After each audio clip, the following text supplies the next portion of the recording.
Bienvenidos a todos y gracias por acompañarnos durante esta plática. Nuestra plática es llamada Destruyendo mitos, sobre las vacunas contra el COVID-19. Next slide. Soy la doctora Trinidad Solís y voy a ser la moderadora para esta plática. Soy doctora de salud pública para el Departamento de Salud Pública en el Condado de Fresno. El Condado de Fresno está en el Valle Central de California. También soy profesora de medicina familiar en UCSF Fresno.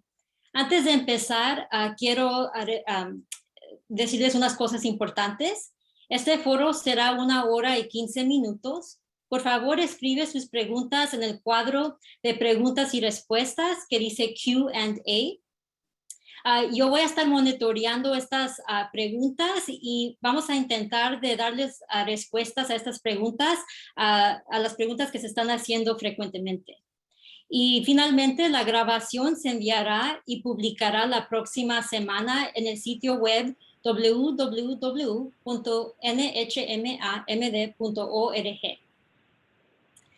Bueno, ahora les quiero decir que tenemos expertos médicos de diferentes partes de la nación que nos van a ayudar a destruir mitos sobre las vacunas contra el COVID-19.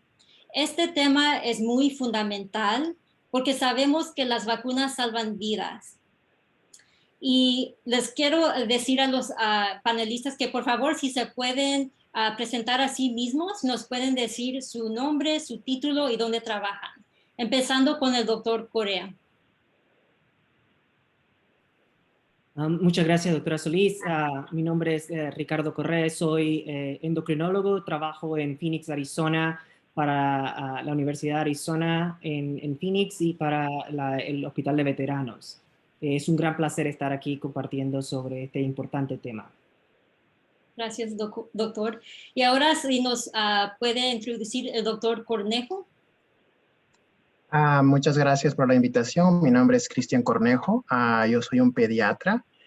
Trabajo para una clínica comunitaria en Washington, D.C. llamado Mary Center. Y mucho gusto de estar con ustedes. Gracias, doctor. Y finalmente, el doctor González. Buenas gracias por tenerme aquí. Me llamo doctor González. Yo soy un doctor familiar. Soy un residente en el hospital Somerset Hospital en el sistema de Rutgers en New Jersey. Y gracias por tenernos todos aquí. Bueno, gracias otra vez a nuestros panelistas. Queremos que esta sesión sea interactiva y para empezar les quiero pedir a nuestra audiencia si allí en el cuadro que dice Q&A nos pueden escribir un mito que han escuchado en sus comunidades y de dónde escucharon ese mito. Y más a rato vamos a revisar pues este Q&A y tratar de responder a las más preguntas que podemos.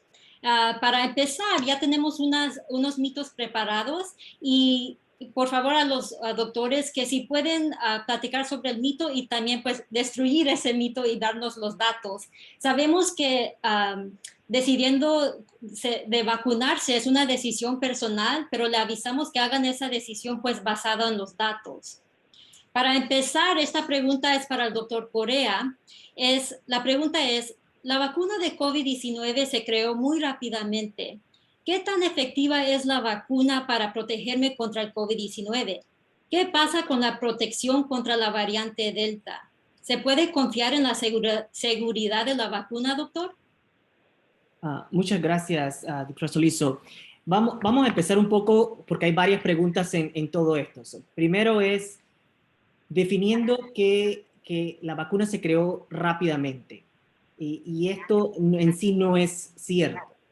La vacuna lleva más o menos 20 años estudiándose. La primera que se estudió del SARS-CoV-1 del virus fue en el 2000 y los estudios comenzaron a hacerse en esta vacuna en el Instituto Nacional de Salud de Estados Unidos, el NIH en inglés.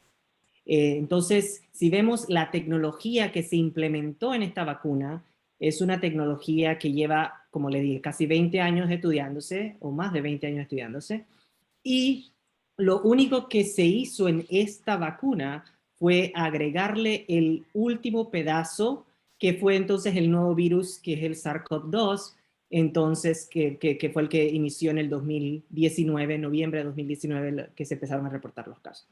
Entonces, este es el causante del síndrome llamado COVID-19. Entonces, esta vacuna, lo único que hicieron fue esto. Yo siempre lo comparo como, por ejemplo, ya se tenía todo el molde del dulce, lo único que le faltaba era el último ingrediente para que darle ese sabor específico a ese dulce, y eso fue lo que hicieron, le dieron ese último pedazo, y ahora esa misma tecnología se va a utilizar en cualquier tipo de este tipo de virus que surjan en la humanidad, porque ya se tiene la base. Lo único que hay que pegarles es ese último cosa. Entonces, no es cierto que una vacuna que se creó, lo que dice la gente, en un año, llevaba 20 años estudiándose, y realmente se probó con este virus en el último año, pero era el último pedazo que faltaba. Entonces, eso es un mito de que fue rápidamente creado. El siguiente es, ¿qué tanta efectividad tiene la vacuna? Y los estudios, los que se hicieron de la vacuna, se hicieron para pacientes que le daba enfermedad severa o hospitalizaciones y muerte. Entonces, no es para enfermedades leves o asintomáticos. Entonces, la efectividad protegiendo contra enfermedades severas, que quiere decir hospitalizaciones o muerte, es aproximadamente, dependiendo de la vacuna, para las primeras 2 dosis es 94-95%, tanto de la Moderna y Pfizer, baja un poco más en la de Johnson & Johnson, que es un 84% más o menos, con las 2 dosis. Una dosis, con una dosis. Una dosis, los datos que salían que eran alrededor del 60%. Entonces, las 2 dosis son. Estamos viendo ahora que los anticuerpos que se producen por la vacuna van un poco disminuyendo con el tiempo. Estos son estudios que salieron de Israel, en el sentido de que estos estudios se fueron haciendo para ver cuántos anticuerpos se producía a través del tiempo con la vacuna, y por eso han ido disminuyendo un poco, y lo que se ha visto entonces es que, y eso es lo que ha empezado a hacer Israel, todavía faltan los estudios que salen de Estados Unidos, pero he estado administrando un booster o un refuerzo para volver a subir los anticuerpos, y esto es bastante común. Pero ahora, todo el paciente que esté vacunado, los estudios en Estados Unidos han demostrado que tienen entre el 94 y 95% de efectividad con las vacunas de RNA, que son las de Moderna y de Pfizer, y un 80 y algo % de efectividad con la de Johnson & Johnson. Entonces, es algo, alguien dice, sí, pero es que la Johnson & Johnson tiene menos efectividad. Toda vacuna que tenga más del 60% de efectividad es buena. La vacuna que nos ponemos todos los años de la influenza tiene aproximadamente 60% de efectividad. O sea, entonces, ya un número tan alto, la vacuna del sarampión tiene un 95% de efectividad. Su número tan alto no es lo que se estaba esperando, pero es bueno que llegó a eso. Lo otro es la variante Delta. Hasta ahora, el componente del virus que cambió no es el componente que cambió, que estimula el sistema inmune, que es esa proteína que tienen como la corona del coronavirus. Entonces, la variante Delta sigue teniendo la misma proteína en su corona, y entonces por eso la vacuna sigue siendo igual de efectiva para la variante Delta que para la variante Alfa, que fue la primera que surgió el año pasado. Entonces, es por eso que la vacunación sigue siendo el principal mecanismo de prevención que se tiene para esta enfermedad. Claro, tenemos otros mecanismos de prevención, como son el uso de mascarillas, el distanciamiento físico, pero la vacuna sigue siendo el principal mecanismo de prevención.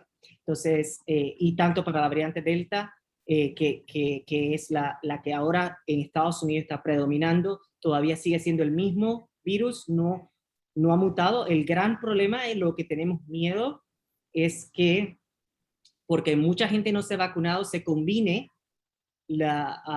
o el virus aprenda de lo que hacen muchos de estos virus, que aprenden, que mutan, y entonces vaya a haber una mutación en donde la vacuna no está protegiendo. Entonces ahí por eso necesitamos incrementar el número de personas vacunadas para que no haya esa combinación de vacunados y no vacunados, y ese virus ahí no tenga la oportunidad para poder conocer el nuevo sistema.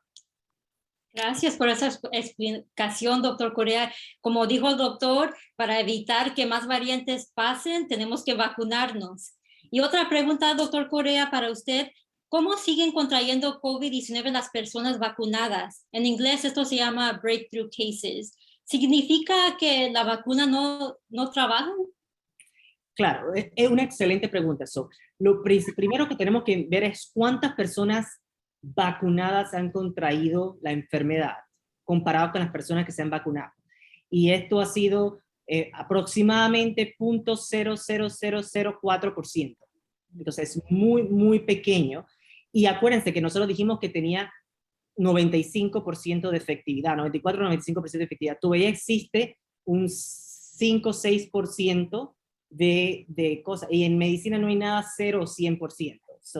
Eso hay que tenerlo en cuenta. Entonces, tenemos que entender que sí, había la posibilidad de que hubiera habido, y claro, aumenta el riesgo de una variante que se esparce mucho más fácil que la primera. Entonces, a más probabilidad de tener la enfermedad, todavía estas personas que están protegidas con la vacuna pueden tener una enfermedad.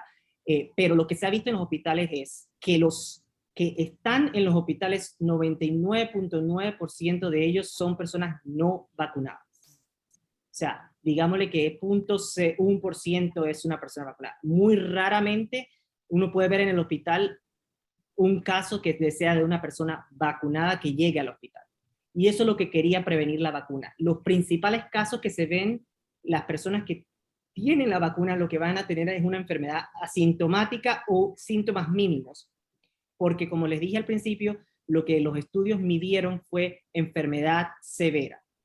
O sea, ese 94-95% es enfermedad severa, por eso no vemos esos pacientes en los hospitales, porque eso es lo que está haciendo la vacuna, siendo muy efectiva.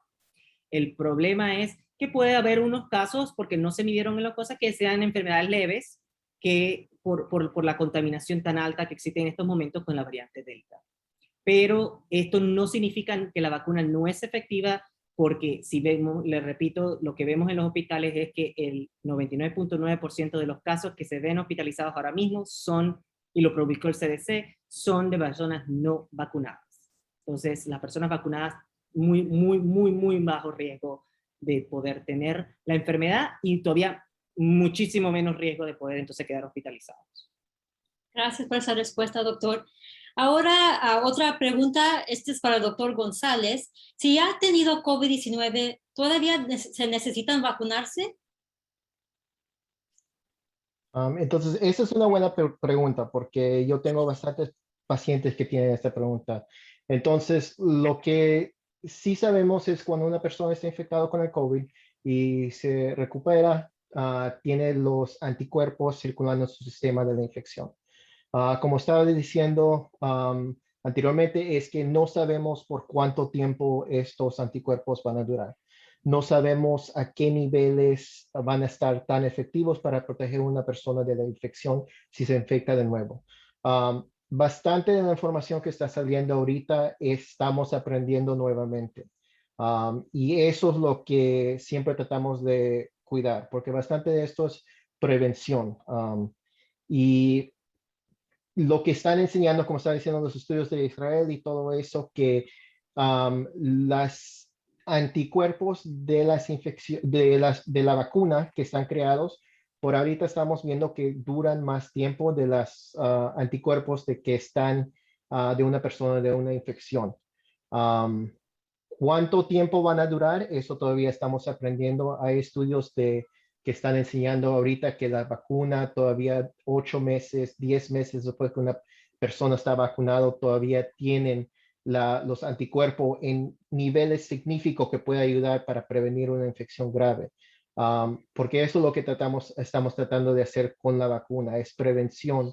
La vacuna no te va a prevenir de estar infectado con el COVID, pero va a ser que si una persona se infecta de nuevo o está infectado por la primera vez, el curso no es tan grave.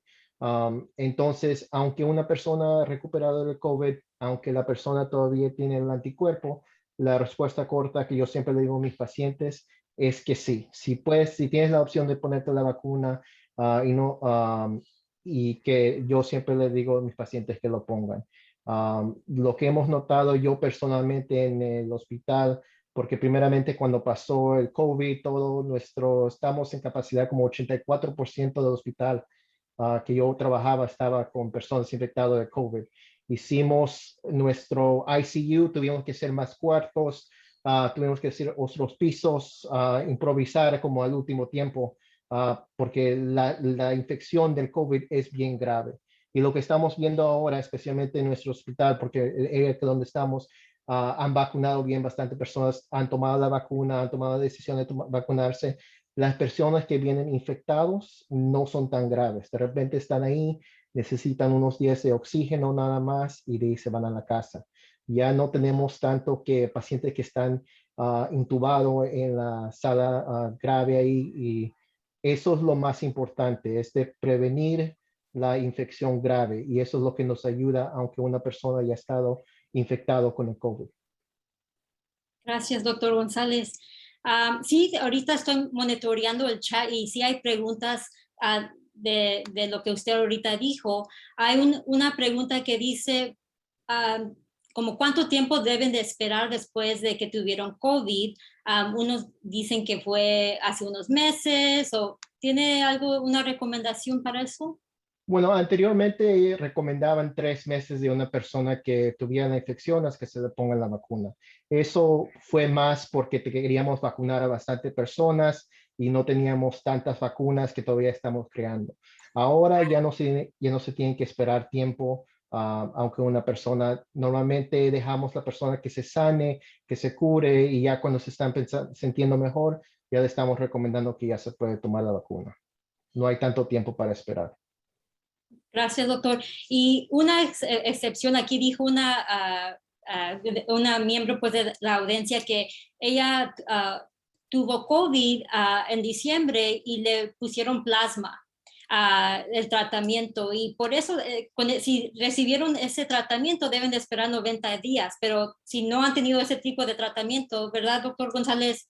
No tienen que esperar como antes. Sí, no tienen que esperar como antes. El tratamiento de plasma, lo que estamos haciendo para pacientes es dando los anticuerpos de otra persona a una persona para que pueda combatir. Es la misma cosa de artificialmente, es como una vacuna, pero lo estamos haciendo artificialmente dando por la sangre, para personas que no tienen tiempo para hacer la reacción, la inmunidad que una vacuna le puede dar. Entonces, con eso, para ayudar, para minimizar qué grave una persona tiene la infección.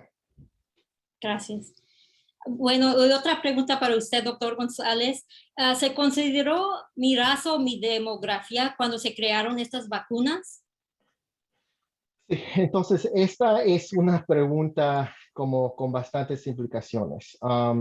En todos los research que están haciendo las compañías ahora, están comparando diferentes razas, diferentes poblaciones, porque lo que tenemos que ver es que las diferencias entre personas pueden tener diferentes respuestas a medicamento, a la vacuna, puede ser la edad, su sexo, su peso.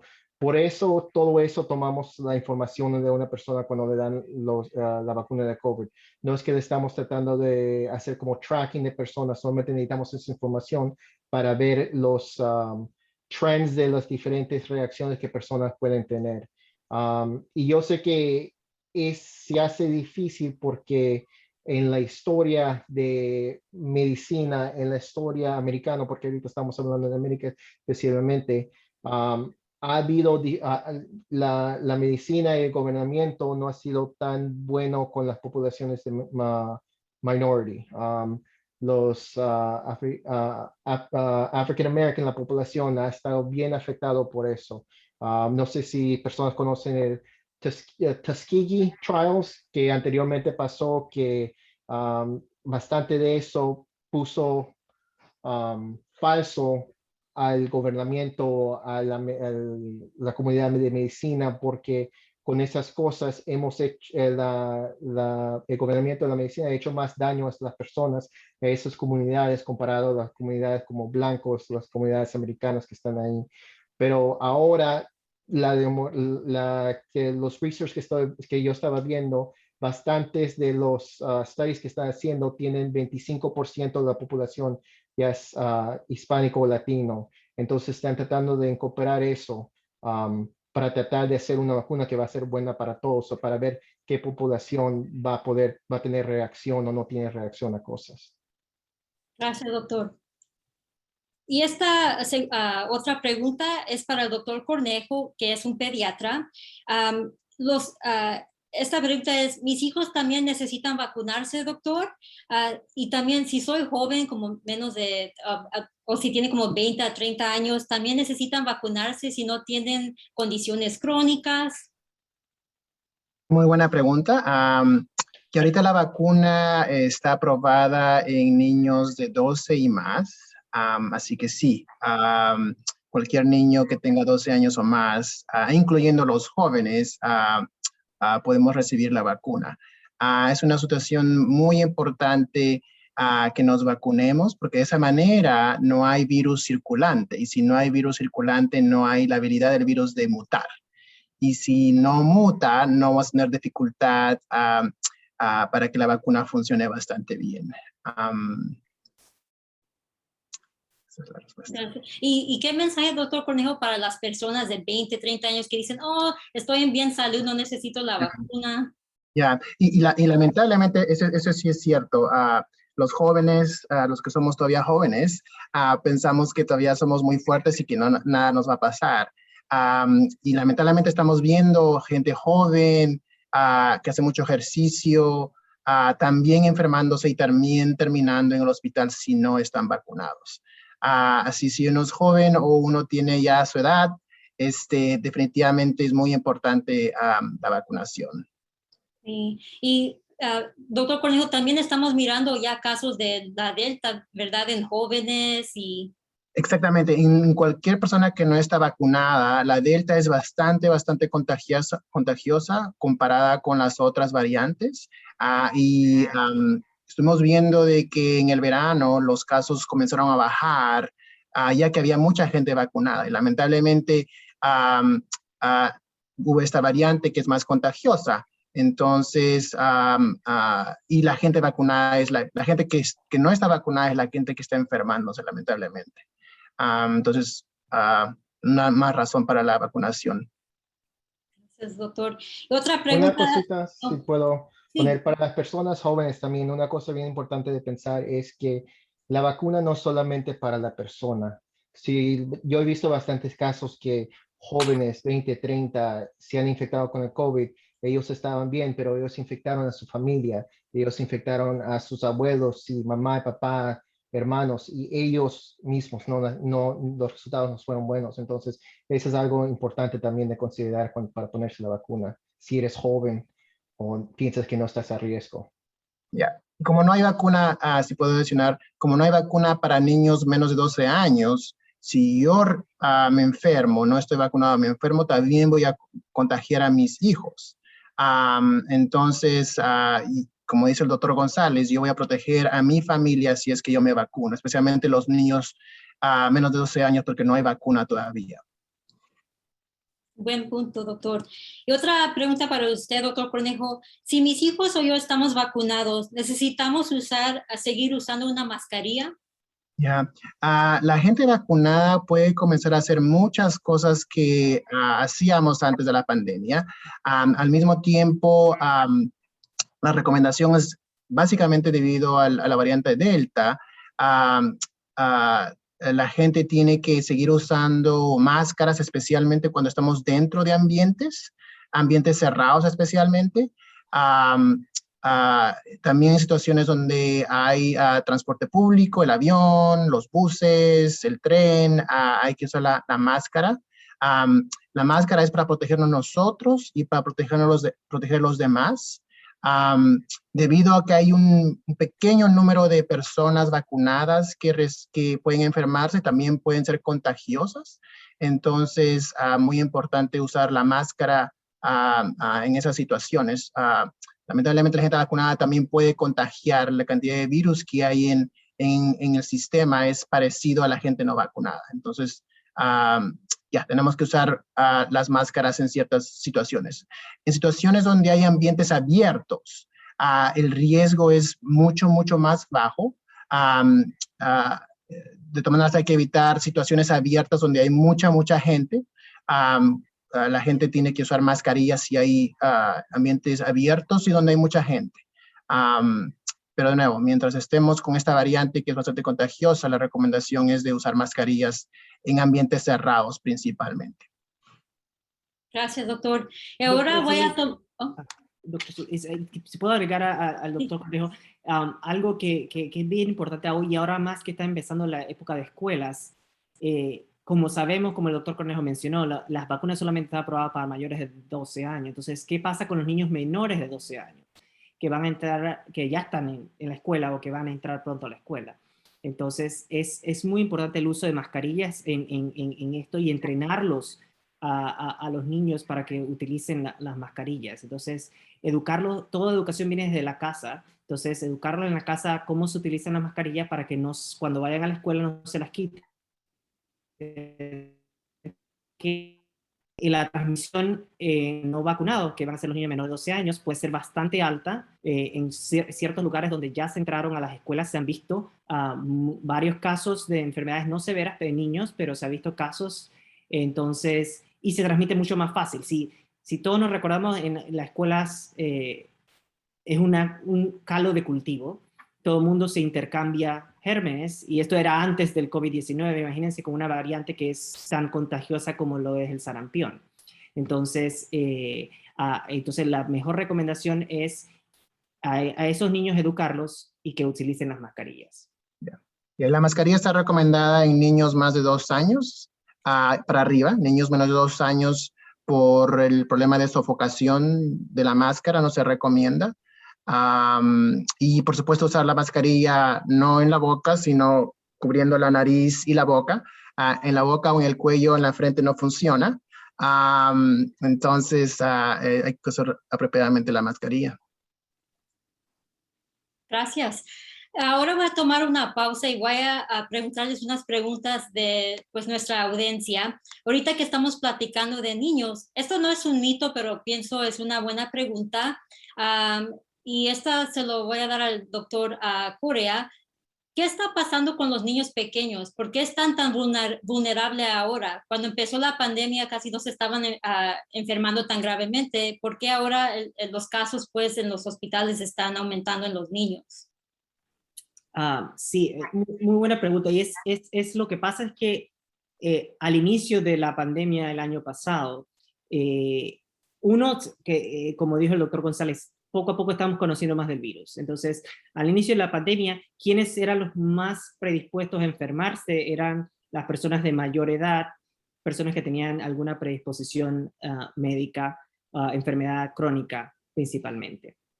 ¿Qué pasa? Ahora, eso fue lo que se vino por un año diciendo, y cuando se empezó a vacunar, ¿quiénes fueron los primeros que se vacunaron y los que estaban principalmente más porcentaje de vacunación tienen en este momento? Ha sido las personas con mayor edad y personas con enfermedades crónicas. Entonces, esto hace que ese grupo esté protegido, pero que el otro grupo que al principio no se había enfocado de la enfermedad porque era la población joven, la población que no les daba mucho y todo esto, ahora ya no estén protegidos y ahora vemos más casos en este grupo solamente por proporción de que el grupo que está que era más susceptible al principio de la pandemia está protegido por la vacuna. También este grupo, cuando vemos en la estadística de los diferentes estados, este es el grupo que lleva la ventaja en vacunación.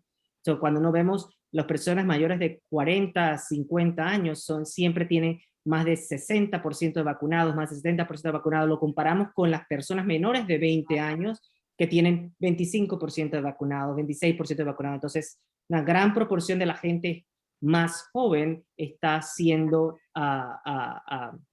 que no se quieren vacunar, no han buscado la fuente suficiente para poder tomar una decisión, y entonces estos sí son los que han sido más susceptibles, y está habiendo más aumento de casos en esto, y por eso la gente que ven en los hospitales, o sea, que estamos viendo en los hospitales, es gente más joven, ya no es aquel persona con enfermedad crónica que se veía al principio que estaba entubado, ahora se ven gente de 30 años sana, que no se quisieron vacunar, y entonces se ven en los hospitales. Y lo que yo les digo siempre a las personas es, mucha de esta responsabilidad es nuestra. O sea, tenemos que, esta enfermedad ha sacado una característica del ser humano, que es el comportamiento del ser humano. Entonces,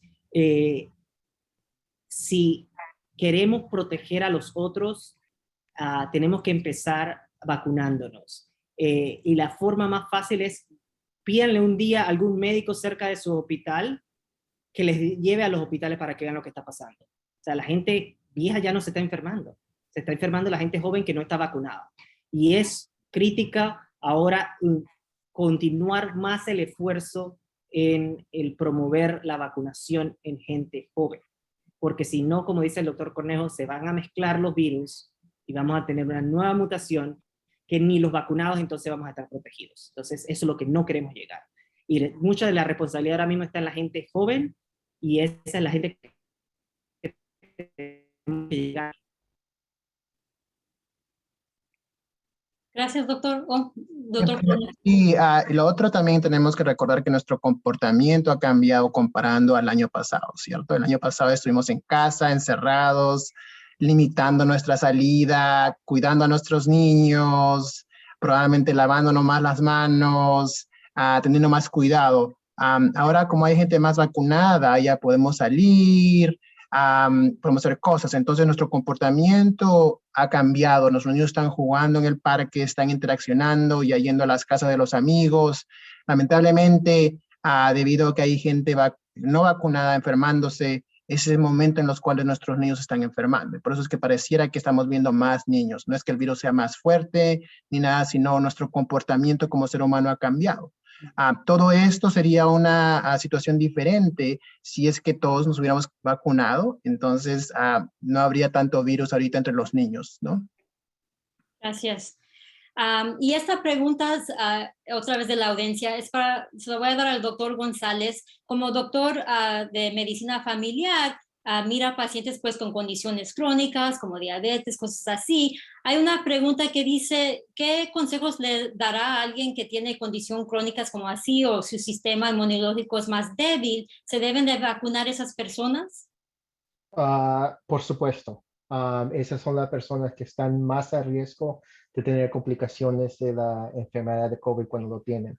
Bastante de las personas que tenieron los peores outcomes de los que estaban infectados fueron las personas que tenían esas cosas crónicas. Y voy a hablar un poquito más, pero ahorita la única contraindicación efectiva es si tienes alergia a alguna vacuna anteriormente. Aparte de eso, no hay restricción. Siempre, si tienes alguna pregunta, siempre habla con tu doctor si tienes alguna pregunta específica de una condición específica, pero las personas que tienen diabetes, alta presión, cosas crónicas, por favor, vacúnense. No es una contraindicación. Gracias. Y una pregunta más. Esta pregunta la están haciendo muchas personas, pero quieren saber qué está pasando sobre otra dosis o una vacuna pues de refuerzo. Esto lo van a, ¿cómo se dice? Que si va a ser necesario o cuándo va a salir. No sé si alguien quiere comentar sobre esa pregunta.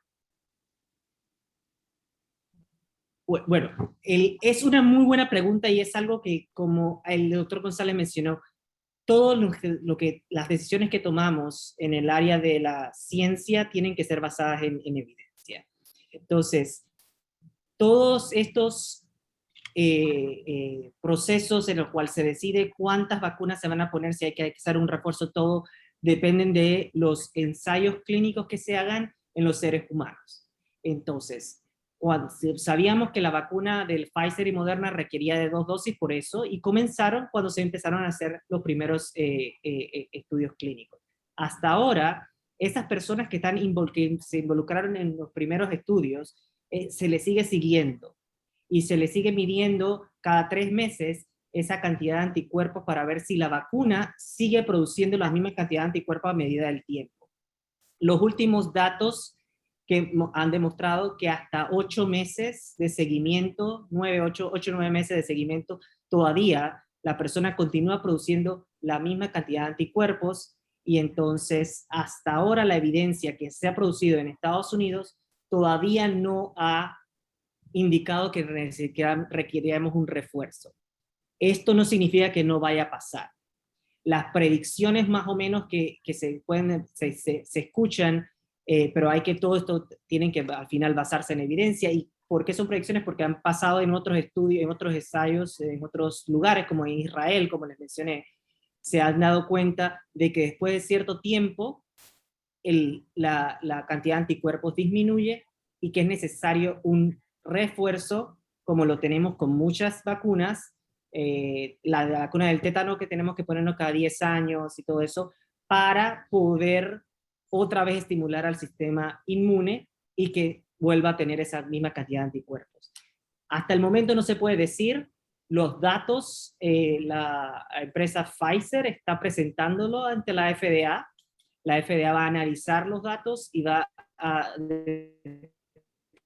determinar si hay suficiente evidencia para poder recomendar un refuerzo. Mientras tanto, hasta el momento solamente se requiere o las 2 vacunas o una sola vacuna, dependiendo si es la de Johnson & Johnson. Pero, como les dije, puede cambiar esto, y como estamos conociendo cada día nuevo del virus, esto puede cambiar en las siguientes horas si hay más evidencia que requerimos un refuerzo para la vacuna. Gracias, doctor. Bueno, hay muchas preguntas en el chat, pero vamos a intentar, como dije en el principio, a responder a esas preguntas que se están haciendo más común. Pero ahorita vamos a regresar a las otras preguntas que ya teníamos agregadas, y después, más a rato, otra vez vamos a las preguntas de la audiencia. Esta segunda pregunta se lo voy a dar al doctor Correa. ¿Cuánto cuesta la vacuna? ¿Necesitan tener seguro para recibir la vacuna de COVID-19? Y esta es otra pregunta muy importante. La vacuna no cuesta nada porque hasta ahora está subvencionada por el gobierno central a través de los gobiernos locales. Entonces, nada de ningún dinero la vacuna debe costar. Si por alguna razón a alguien le está cobrando por la vacuna, tienen que estar alertas, porque eso no es lo adecuado. Todas las vacunas en todos los centros de vacunación en Estados Unidos son gratis porque están subvencionadas por el gobierno. Lo mismo ocurre en muchos de los países de Latinoamérica. Las vacunas hasta ahora todas están subvencionadas por los gobiernos y entonces son gratuitas. No debería la vacuna, como está subvencionada por el gobierno y no requiere ningún costo para la persona no debería, el centro de vacunación no debería preguntarte seguro ni documentación si eres una persona legal o si tienes algún documento en los Estados Unidos.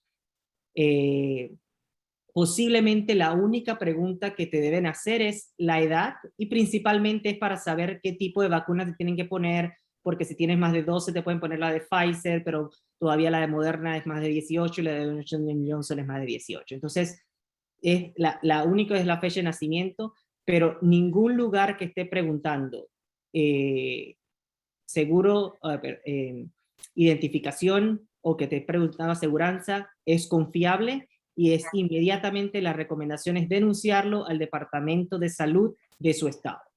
Porque hasta ahora nadie debe preguntar nada, es un problema de salud pública que se está tratando de combatir con la vacuna, y por eso es gratuita y es para todos los que están aquí. Gracias, doctor. Y alguien en el chat se dijo un comentario pues, relacionado a esta pregunta, y dicen, si es gratis, ¿por qué pues, nos piden por el seguro médico?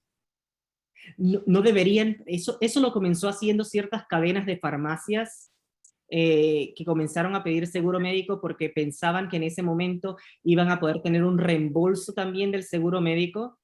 Luego de esto, cuando esto llegó a ciertos niveles, se decidió que esto no se podía seguir y ahora mismo ya nadie debe estar pidiendo seguro médico. Si están pidiendo seguro médico, entonces no es un lugar confiable y, como le dije, lo mejor es denunciarlo ante el Departamento de Salud del Estado, porque no deberían preguntar seguro médico, y si lo preguntan y uno no lo pone, igual deben poner la vacuna, porque no tiene nada que ver la aseguranza en todo esto.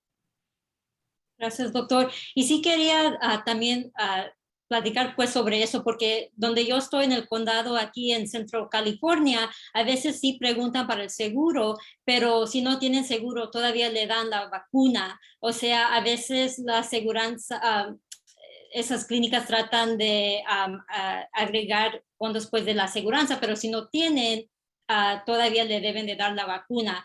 La cosa importante saber es que pues las vacunas son gratis y también no deben de pedir del estatus migratorio. ¿Correcto, doctor? Correcto, sí, no debe.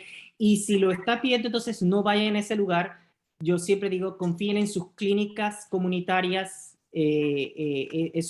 vayan a esos centros usualmente no piden ninguna documentación.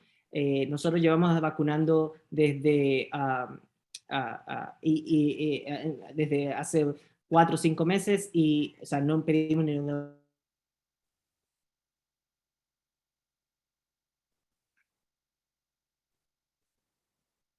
Oh, lo perdimos.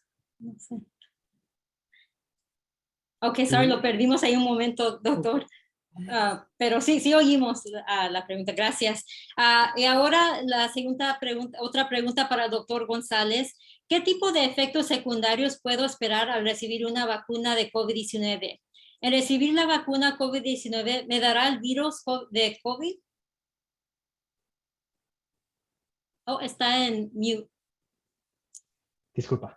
Entonces, cuando una persona tiene los efectos, el primer efecto que siempre estamos buscando cuando una persona damos vacuna es una reacción alérgica. Entonces, por eso, después que ponen la vacuna, porque ese efecto normalmente es bien rápido, lo podemos ver dentro de unos minutos, le hacemos personas que se queden, le monitoreamos para saber si no tiene reacción o nada. Si una persona ha tenido una reacción anteriormente a cualquier vacuna, por favor, hable con su doctor antes de ponerse la vacuna. Aparte de eso, los efectos que una persona normalmente siente después, el más común es como síntomas básicos, un poco de dolor donde lo han puesto, algunas personas se sienten como un poco resfriado, calefrío, para mí mismo, a mí me dio fiebre, pero todo esto dura menos de 24 horas. Ahora, hay yo sé en las noticias y todo, bastante personas que dicen como tienen los coágulos de la sangre, que han encontrado con algunas vacunas, que sí han visto, están documentados de lo que eso está pasando, pero la cosa es de los casos que han pasado con la vacuna, el riesgo no es más alto de riesgo de la población regular de cualquier otra coagulación de sangre. Al menos las personas que le dan COVID, las personas que están internados han visto que su riesgo de coagulación de sangre, de lo que está viendo, es alto como 30%. Entonces, el riesgo es bien, bien bajo de la coagulación, porque bastantes personas siempre me preguntan eso. Que voy a tener una coagulación de los pulmones, un stroke que puede pasar. No es diciendo que el riesgo no está así, pero es bien, bien mínimo y casi no cambia de la población si no tienes la vacuna. Aparte de eso, los efectos secundarios normalmente duran bien cortos. Algunas personas le duran un poquito más tiempo, pero no es como una infección grave. La cosa que esta persona está sintiendo es su cuerpo que está respondiendo como si estaba combatiendo una infección real, pero no es una infección real, solamente estamos tratando de que el cuerpo ayude para hacer una inmunización. Entonces, esos son, yo creo que los más comunes efectos que unas personas van a sentir. O algunas personas dicen que le duelen los músculos, cosas así, mismo como una persona estaría resfriado, pero dura poco tiempo. Gracias, doctor. Y en comparación, estos 2 o 3 días, estos síntomas, pero ser hospitalizado puede ser semanas de tener COVID. Y cuando miramos al contrario, la vacuna, como usted dijo, es 2 o 3 días estos síntomas. Sí, por supuesto, son bien, bien malos los síntomas personas. Yo todavía fui a trabajo, yo conozco bastante personas que dicen, mira, me sentí un poco como, me quería venir un resfrío, pero no vino nada, todavía trabajé, no tenía ningún problema. No vas a infectar a alguna persona mientras que estás teniendo estos síntomas, entonces todavía puedes regresar a trabajo. Algunos pacientes yo le digo, toma una aspirina, un Tylenol, antes de ponerte, eso va a ayudar con la inflamación si tienes algo. Pero no hay mucho más. Bueno, en Ah, general, doctor, es mejor dar ese medicamento después de vacunarse, ¿verdad? No, sí, no antes. Ajá. yo lo tomé antes porque yo sabía que estaba trabajando una call shift de 24 horas, entonces yo sabía que tenía que prevenir si algo venía, entonces yo lo tomé antes. Yo le digo al paciente, lo puedes tomar antes, después, más seguros después, si lo tienes los síntomas, ahí ya lo puedes tomar, pero no necesitas nada más que un poquito de Tylenol o aspirina para eso. Ok, gracias, doctor. Y otra pregunta, doctor González, ¿hay componentes metálicos en la vacuna? ¿Existe un rastreador del gobierno en las vacunas? Entonces, esa es mi pregunta favorita, porque tenemos que responder esta pregunta, es bien importante. En nuestra sociedad ahorita el COVID es un problema político. El Facebook no ayuda, siempre están dando bastantes informaciones que no hay reales. El otro día tuve un paciente que me enseñó un video que le mandó un familiar de que porque pensaban que estaban metales, su primo tenía un teléfono y se quedó donde estaba, le pusieron la vacuna. Eso no es real. La respuesta corta es que no hay ningún metal. Lo que tiene a veces, tiene algunos, las vacunas tiene algunos inclusivos, cosas que puede ayudar la vacuna para mantenerse, para ayudar para la reacción que el cuerpo forma, pero estas cosas son encontrados en todas las vacunas que ya damos a personas. Estas cosas son más bien común. Yo siempre le digo, mira lo que está en el producto de que comes de refrigerador. Eso va a tener más químicos, el helado, todo eso que más seguro que va a estar en la vacuna. Entonces, en corto, no hay ningún metal en las vacunas. No es algo que va a causar reacción de eso de metal. Otra cosa que también personas piensan es que el gobierno pone trackers y cosas ahí en la vacuna, entonces personas no quieren que el gobierno saben dónde están por cosas que son anti-gobernamiento o por cosas de inmigración no se quieren poner, pero esa tecnología no existe.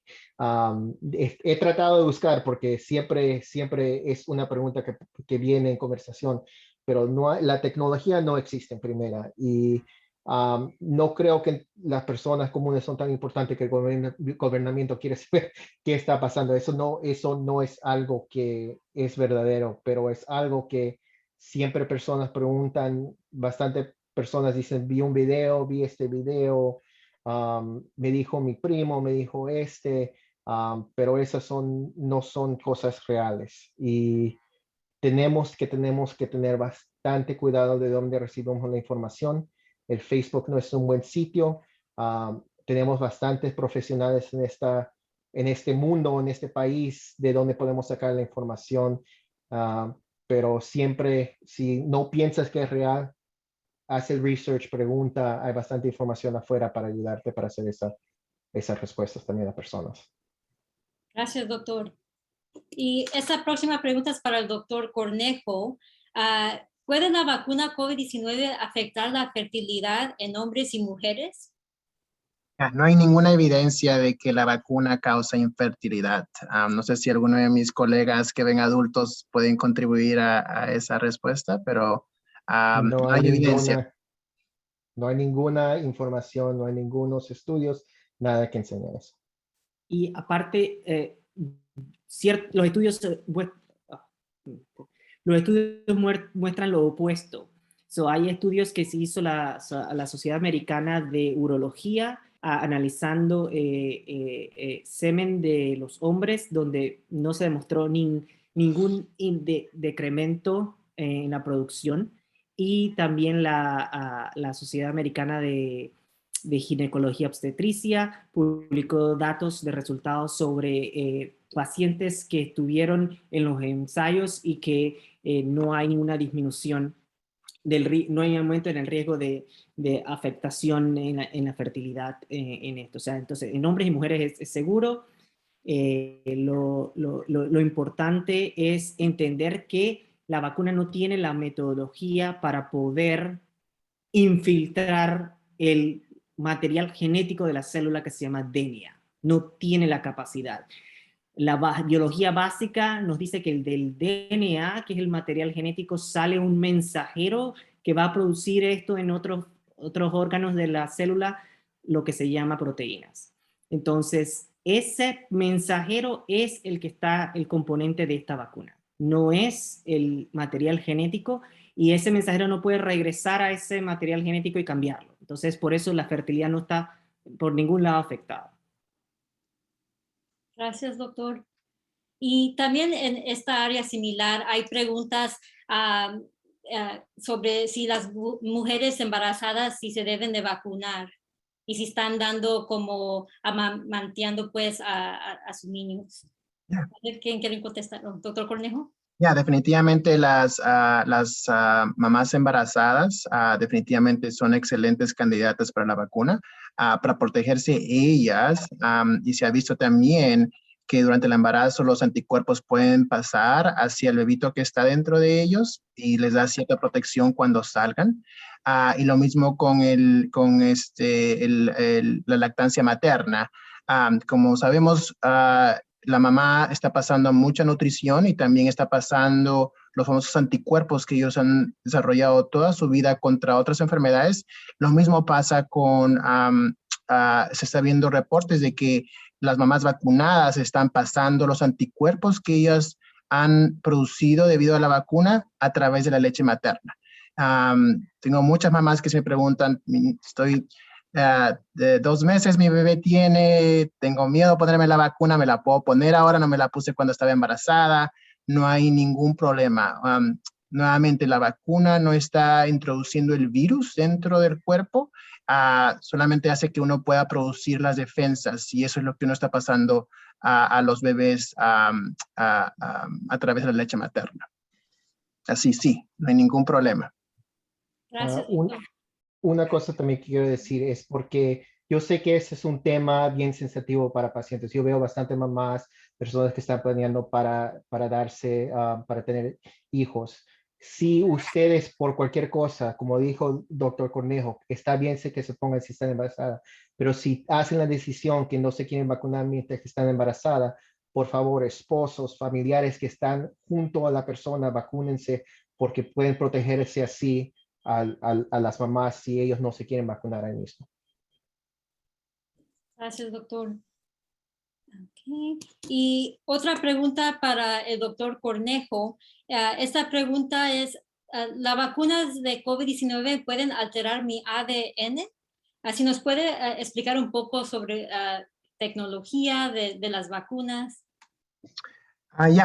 Como decía nuevamente, no se está introduciendo el virus.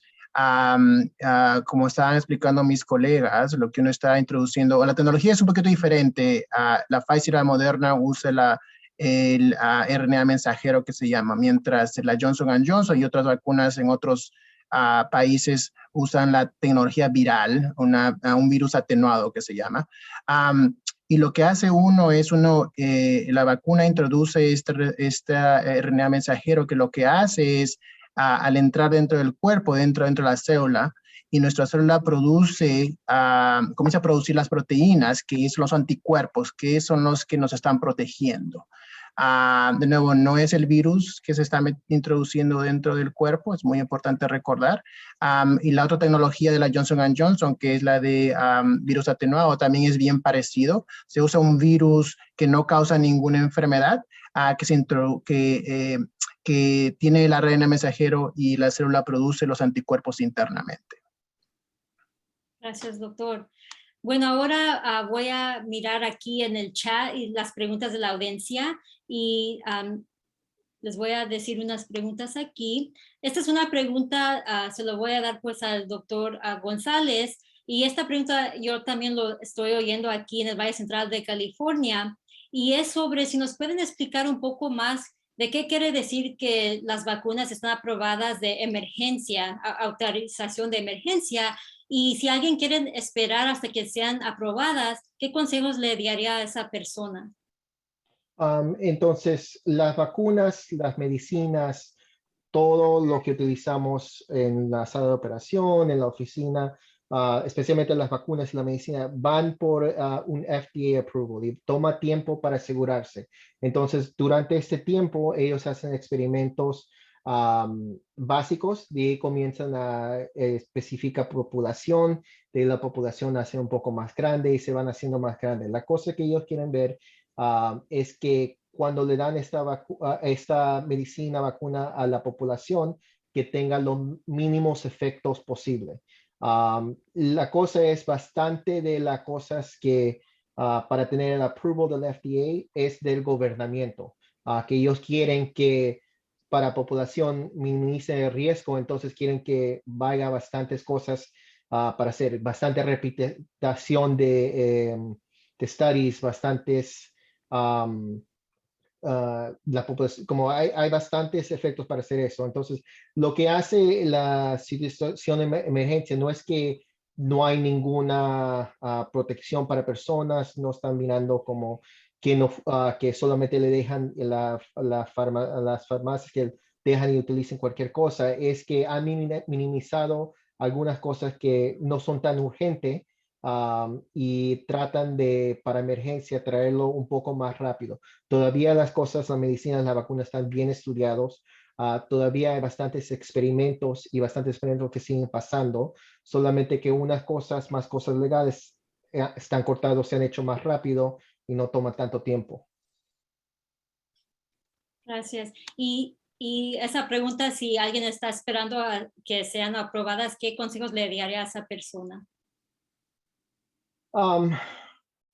Esa es una buena pregunta. Yo le diría, hay bastante información ya que tenemos que dice que no hay reacciones de la vacuna como que son graves, que la información que hemos tenido de que seguimos coleccionando enseña que primero, la vacuna funciona, dos, la vacuna ayuda, y tres, que hay mínimo riesgo para tener la vacuna.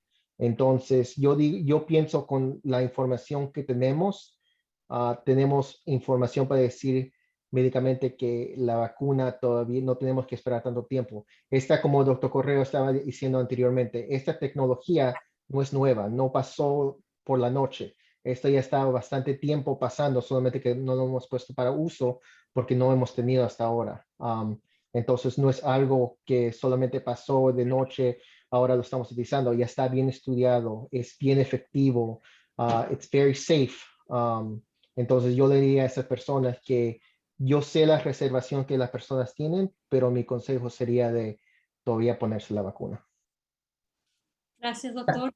Y seguir, nuevamente, todos vamos a estar preparados a tomar esa decisión cuando estemos preparados a tomar esa decisión. Y recordar las cosas que mis colegas están diciendo. Hay que usar máscara, distancia social, evitar ambientes cerrados, y si no estoy vacunado también evitar ambientes abiertos donde hay mucha gente, lavarse las manos, quedarse en casa cuando estamos enfermos, no ir a las casas de nuestros familiares cuando sabemos que están enfermos. Hay que tomar todas las precauciones que hemos tomado antes de que salga la vacuna. Pero sí hay temor y es entendible y hay que respetarlo y estaremos preparados cuando estemos preparados. Y algo que quisiera agregar es, creo que lo importante es entender que la vacuna está aprobada por emergencia por la FDA. Creo que la pregunta aquí era un poco más, ¿cuándo ha sido lo que llaman aprobación total o full approval por la FDA? Eso es un proceso, como dijo el doctor González, burocrático. O sea, cuando se aprueba por emergencia no significa que solamente vieron un estudio y ya empezaron a repartir la vacuna. No, no, no. Es una metodología científica rigurosa que se sigue, igualmente que la aprobación total. Entonces, la aprobación por emergencia lo único que quiere decir es que es un poco más rápida, pero que van a seguir las mismas metodologías. Ya la vacuna de Pfizer está sometida para la FDA para aprobación de total, o sea, aprobación full.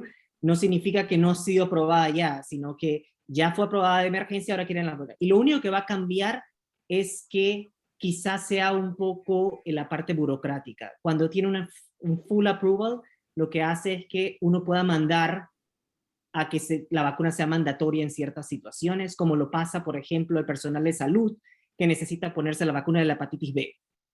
Es porque tiene una aprobación total y entonces es mandatoria. Ahora mismo, como tiene una aprobación de emergencia, muchas personas están entonces entre esa diatriba legal de que como es una aprobación de emergencia no me pueden mandar nada, y muchas personas, incluyendo el personal de salud, no se la han querido poner. Si tiene una aprobación total, ya va a ser mucho más fácil hacerla más mandatoria. Pero esto es un proceso burocrático, nada que tiene que ver con procesos científicos o algo. O sea que por ahora es muy confiable porque se aprobó de emergencia y siguieron los mismos estrictos las 3 vacunas que existen en Estados Unidos, que son la de Pfizer, de Moderna y Johnson Johnson. Como dice, ha sido aprobación de emergencia porque estamos en una emergencia de salud.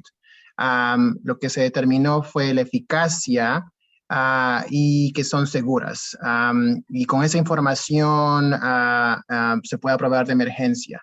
Y nuevamente, es una situación burocrática, no quiere decir que no funciona, funciona. Solamente es el proceso que tiene que seguir las vacunas. Y la última parte de este proceso es la aprobación final, que es una parte del proceso, ¿no? Sí, gracias a todos para clarificar esa pregunta.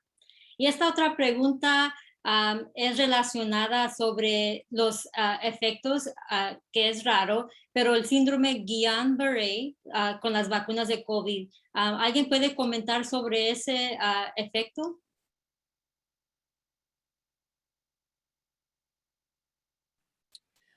Bueno, hay ciertas reacciones secundarias de vacunas, principalmente vacunas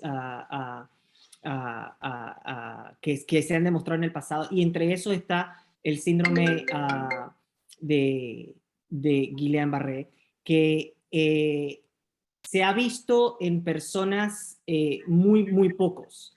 Entonces, aunque hay cierta documentación que demuestra que ciertas personas desarrollan este síndrome por vacunas, la cantidad de personas es mínimamente, que el porcentaje es tan cerca de cero que no se menciona como síndromes adversos de la vacuna todavía.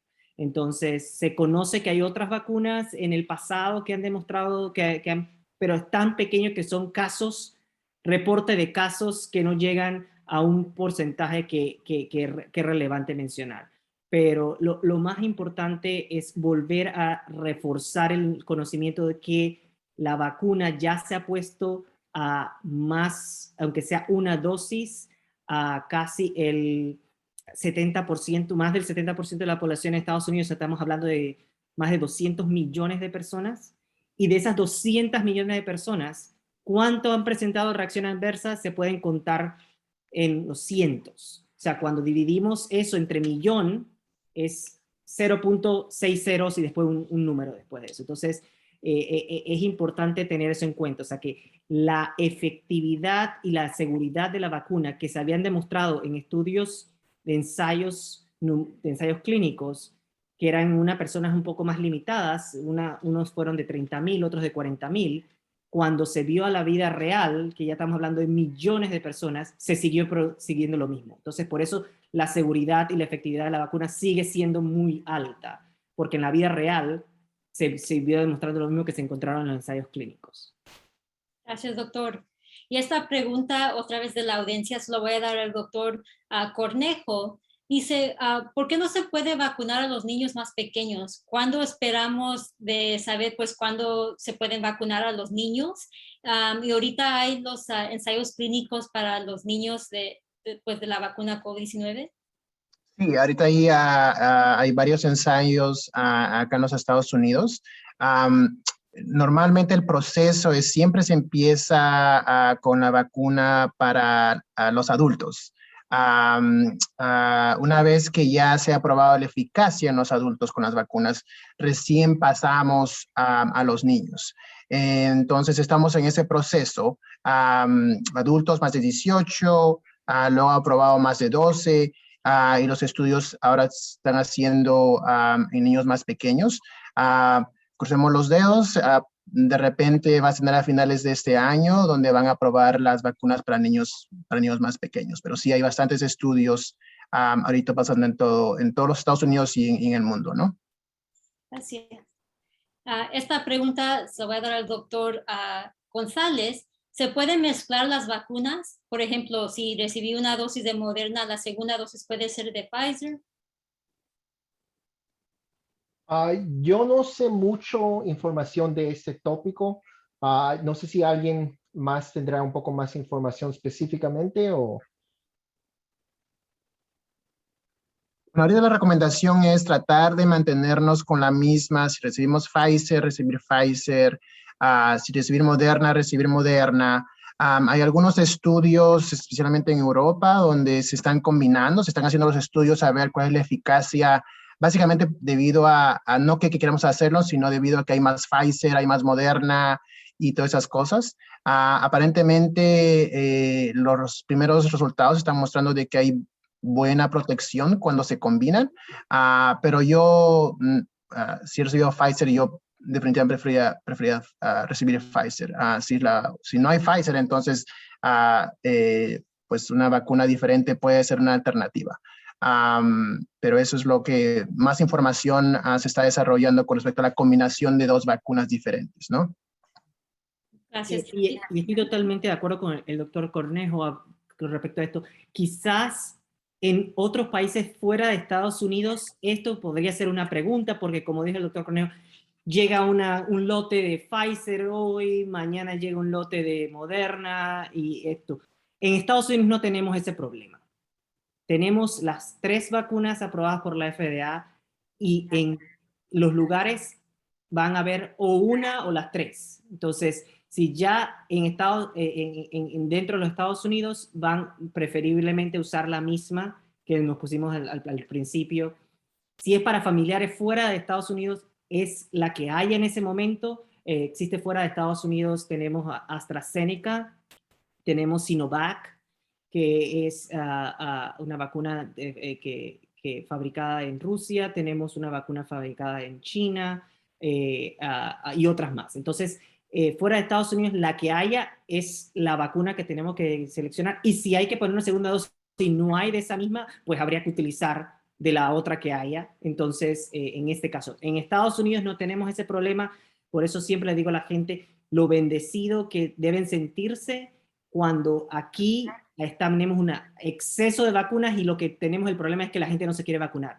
Si vemos a nuestros vecinos latinoamericanos, el gran problema es que no tienen vacuna y todo el mundo se quiere vacunar. Entonces, algunas veces vemos que ingratos somos y no nos damos cuenta de lo bendecido que somos de estar en un país como Estados Unidos. Gracias, doctores. Y otro mensaje importante es que cuando se vacunen, que se vacunen completamente. O sea, cuando empiezan las series de Pfizer, terminen las 2 dosis. Lo mismo con la Moderna y la de Johnson & Johnson, solamente requiere una para recibir esa efectividad completa. Bueno, otra pregunta es sobre las mascarillas. Esa pregunta es, ¿las mascarillas de tela necesitan un filtro para más protección o solo de tela es suficiente? ¿Quién quiere dar una respuesta a esa pregunta?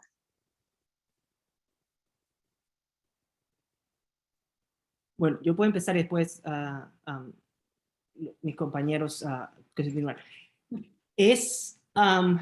Definitivamente las mascarillas de tela dan cierta protección, pero la protección no es la más adecuada. serían las mascarillas quirúrgicas y los respiradores N95, los que serían más. Si tienes acceso a este tipo de tecnología definitivamente y vas a estar en un lugar cerrado porque de alguna razón vas a tener que estar en un lugar cerrado, definitivamente la recomendación es mejor utilizar mascarillas más fuertes. Si no tiene acceso a esto, todavía las mascarillas de telas es mejor que no usar nada y entonces tenerla. Si puede, no todo el mundo son los respiradores N95, las mascarillas quirúrgicas son un poco más caras, entonces no todo el mundo puede tener acceso a esto, entonces por eso todavía la recomendación es cualquier tipo de mascarilla definitivamente que cubra la nariz y la boca y no es que como un suéter, un t-shirt que uno agarra y se pone en la boca, que he visto gente así que, para hacer mascarilla. No, tienen que ser las mascarillas. No sé, doctor Cornejo, doctor González, si quieren agregar. Sí, un poco de protección es mejor de nada de protección. Por eso estaba diciendo, las mascarillas de tela funcionan. La cosa, como el doctor Correa se dice, no utilizas cualquier cosa porque las máscaras están hechas para tratar de cubrir específicamente la cara. Están hechos especialmente para eso. Poniendo un polo te puede dar un poquito de protección, pero no es tan seguro. Los mejores siempre van a ser los N95 y todo eso. Yo digo a mis familiares que van a estar en aviones o todo eso, trata de conseguir eso si pueden. Si no pueden, la máscara de telas van a ser, pero un poco de protección es mejor de no tener nada. Gracias, doctores. Bueno, ya se nos está acabando el tiempo. Se nos va a acabar en 5 minutos. Y les quiero recordar a todos que este webinar sí está grabado, porque estoy mirando que unas de las preguntas ya dimos respuestas en el temprano, pues, en este webinar. So, si no escucharon en el principio del webinar, sí está grabado y va a estar entre una semana en el sitio web de la NHMA. Les quiero decir a nuestros panelistas, gracias por su tiempo y si nos pueden dejar con un mensaje final que quiere darle a nuestra audiencia, empezando con el doctor Correa. Sí, bueno, primero que todo, muchas gracias por la oportunidad de estar aquí y un mensaje final sería, muchos mitos existen sobre las vacunas, muchos de estos mitos no son ciertos, casi todos de estos mitos no son ciertos. La mejor forma de informarse es yendo a los sitios seguros, el Centro de Control de Enfermedades de Atlanta, el CDC, la página de la Sociedad Americana de Hispanos de Medicina, la NHMA, la página de NHMA tiene mucha información en español. Si quieren ir a otros sitios y usar las redes sociales, pueden ir a sitios donde haya información aprobada y donde las personas que están detrás de todo esto son personal de salud y no crean tanto en lo que dicen las redes sociales. Y por último, quisiera agradecer en el chat, he visto muchísimas respuestas de la doctora Guerra Baumann, que también está muy activa en esto de la prevención, y le quisiera agradecer por todas las respuestas que ha puesto en el chat. Gracias, doctor Correa. Y ahora el doctor Cornejo. Sí, cuando pensemos en vacunarnos, pensemos en nosotros, pero también pensemos en los que están alrededor de nosotros, especialmente aquellas personas que no pueden vacunarse, que son los niños. Entonces, si no nos enfermamos nosotros, nuestros niños no van a estar, no se van a enfermar. Entonces, pensemos en nosotros y en los que no pueden vacunarse todavía. Gracias, doctor. Finalmente, doctor González. Gracias. Primero, gracias a mis compañeros aquí por tener esto. Gracias a todos por estar aquí. Lo que yo diría es, por favor, vacúnense. No saben, como hemos dicho, qué suertudos están aquí en América de teniendo acceso gratis a una vacuna que sabemos que funciona y da protección. Yo soy canadiense, mis mamá y papá están en Canadá. Allá en Canadá, un país de primera, demoraron bastante tiempo para personas vacunarse. Yo soy peruano, nací de Perú, tengo bastante familiares ahí. Ya saben que la situación en Perú es bien